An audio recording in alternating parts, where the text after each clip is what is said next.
It's your boy Jim to the Stop Being Dirty Serious Joe. Oh my God. Now we don't got to start with a message in the blog because the blog is a message. The last time I did a blog about Serious Jones, I was actually giving great advice. It got great feedback by everyone except Jones. I'm not gonna say why he took it that way, why he felt that way. On Everything I Love, I did not watch Serious Jones' response because I knew from the feedback from a few comments I got and from few of my friends hitting me up about it, I got the gist of him not appreciating my blog, and I don't need him to. Serious Jones is a full grown ass man, as everyone else. Listen, you have your opinion, as do I. You have the way you see things, as do I. You have the way you view me, and you have the right to do that. Now, I don't have to accept or agree with the way you view me, and neither does he. So that's how I sum it up in the most mature way. Now, if derogatory terms and shit are being said, things like that, that's fine. It's the internet. I don't believe half y'all anyway. This is just the way I feel, the way I carry myself. It's all good. You know what I'm saying? Like, I don't need to take it further than that.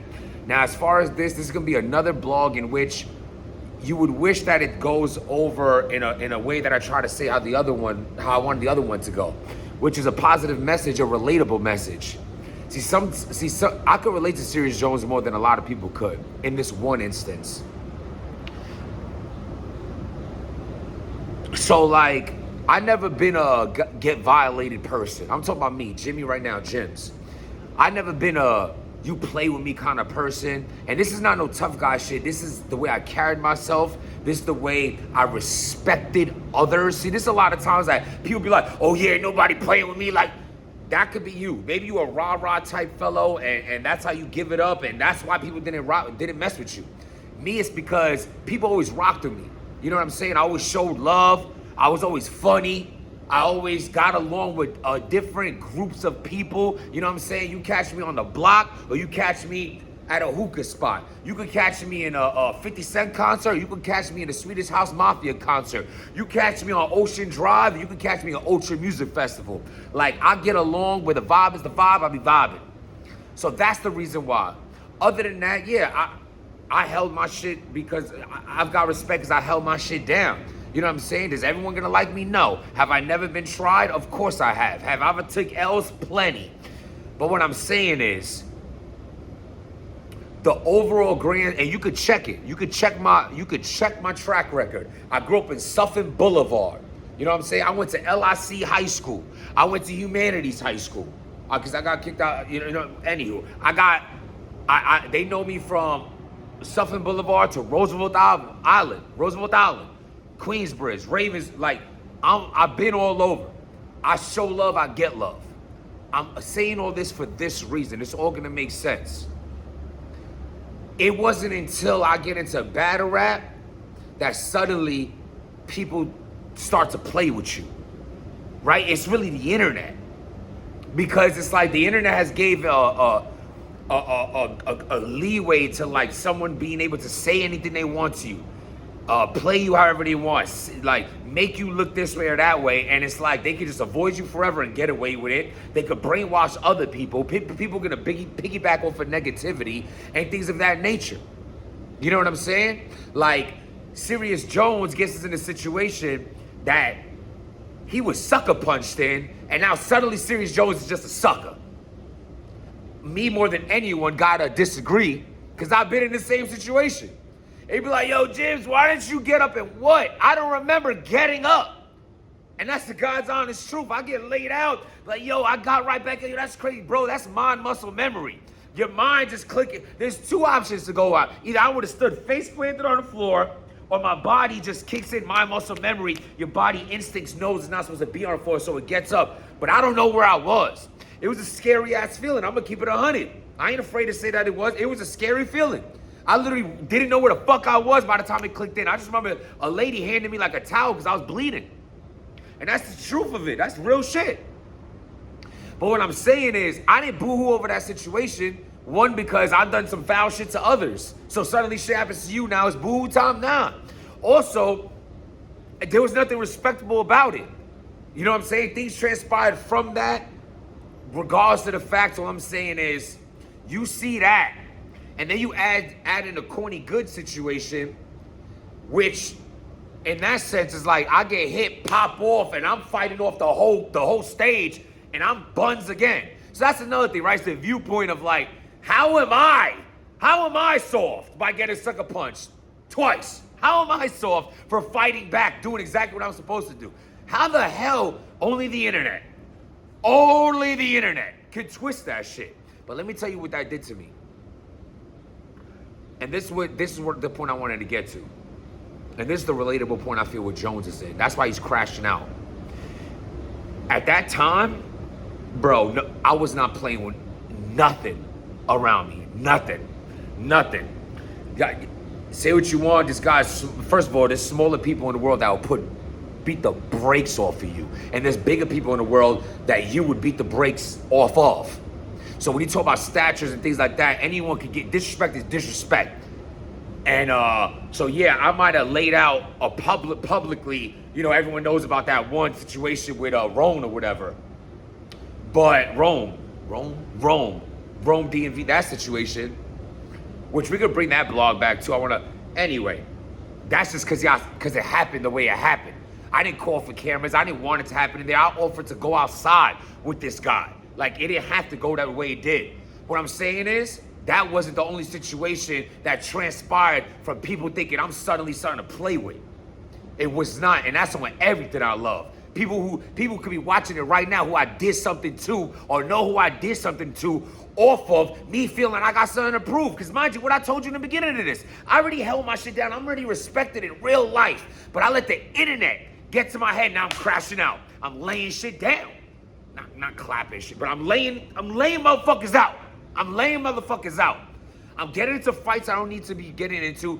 Things that could be avoided. Things that could have turned out very bad for me because I'm over here thinking I got something to prove. When you already comfortable with who you are and what you do, you ain't got nothing to prove to nobody. But that's not how I was moving at all. I'm just like, yo, the next motherfucker even breathe around me wrong. And that's what happened. Whether it was a bar situation, brushed me wrong, and I demanded an apology very disrespectfully, whole lot. Whether it was what happened on to homie, whole lot. Whether it was to get back on another, whole lot. All in which I regret, because that's not who I am. Definitely not anymore.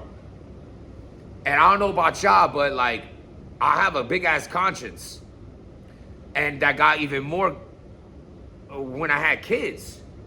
So it's like, I be doing something to somebody and I don't see it as an L. I feel bad about it. I think about how, damn, that could have went even worse for this person, even worse for me. Police, you know, people, we be hitting people, slamming people on their heads, thinking like that can't cause brain damage or internal bleeding, and now you're doing a bid off of proving what? I wasn't defending my daughter or my son, my lady, my family, my friends. I'm defending my fake little tough guy honor because the internet thinks this about me, and I was a cornball for it. And I say all that to say this. I feel like this is the road people are forcing Serious Jones, even though it's his decision, but they forcing Serious Jones to go down this road too.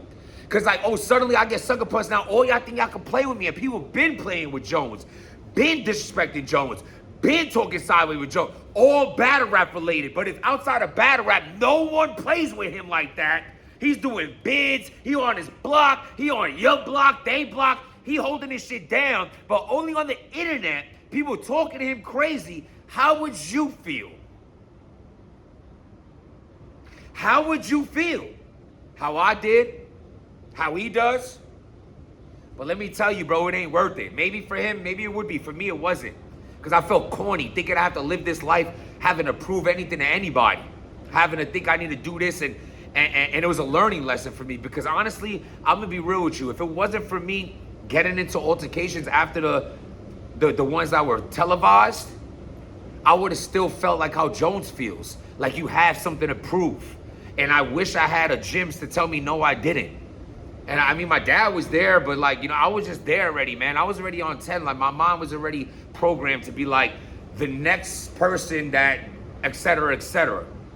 You know what I'm saying? But then I learned love is so much better, bro. Even everything I went through with the tweets and shit like that, like all the people that came up to me, all the people who still come up to me to this day. Just yesterday, ran into a fan telling me how happy he is that I'm back and this and that. And just like, there's just so much love out there. And even the mistakes you make, such as that, it's like, man, I don't know how to explain. Like, when you see things for the better, you see people for the better, you see the gratitude from others, the forgiveness from others, you start to appreciate the world better, appreciate your life better, appreciate that you can have 9 shitheads in a room, but why even focusing on them when the one person showing you love surpasses all of that? So a lot of times you'll have one person who's hating on you hard, 9 people loving you, and you ignore 9 people loving you and focus on the one person hating, but that's internal, man. And you gotta find whatever it is that's bothering you and get past that shit. And yeah, maybe this title's grabby, and maybe this wasn't so directed at Jones, but it's me trying to talk to y'all, talk to him, talk to myself, talk to anybody to understand you have nothing to prove to nobody. He's out here showing you gonna get what you eventually asking for. And it might not be what you think you wanted. Someone's going to take the bait, and you might not be the one who prevails from it. And when you put that energy out there, eventually it will come back to you. Did you not say that you was poked up in your Big T battle? I heard you mention that. I don't know what that was for, but I know it wasn't telling someone, God bless you, have a good day. It's yo, bro, actions come with reactions. And whether Serious Jones dislikes me or not, I ain't trying to see nothing happen to him. Like he's not my enemy. He's not my friend, but he's not someone I want to see something bad happen to, especially for the reasons in which I think he's going through. And that's my take on it. You ask for something, you're gonna get what you're asking for. Just make sure what you're asking for is something you're willing to accept the answer to. Protect your peace. If it ain't bringing you peace, then peace. Stop being dirty.